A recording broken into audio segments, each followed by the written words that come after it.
ನಮಸ್ಕಾರ. NCI ನ್ಯೂಸ್ಗೆ ಸ್ವಾಗತ. ನಾನು ನಿಮ್ಮ PH ನಾಯ್ಕೋಡಿ. ಖಜಾ ಕಾಲೋನಿ ಬಡಾವಣೆಯಲ್ಲಿ ನೀರು ಬಿಡುವಂತೆ ಒತ್ತಾಯ. ರಫೀಕ್ ಜಮಾದಾರ್ ಕಾಂಗ್ರೆಸ್ ಯುವ ಮುಖಂಡರು ಜೇವರ್ಗಿ.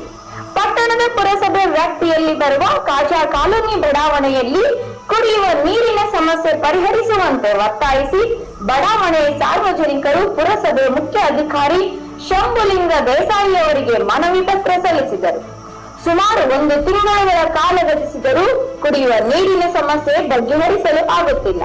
ಸಾರ್ವಜನಿಕರು ಕುಡಿಯಲು ನೀರು ತರಬೇಕೆಂದರೆ ದೂರದ ಬಡಾವಣೆಗೆ ಹೋಗಬೇಕು. ಜೊತೆಗೆ ನಲ್ಲಿ ನೀರು ಸಮಯಕ್ಕೆ ಸರಿಯಾಗಿ ಬಿಡುತ್ತಿಲ್ಲ.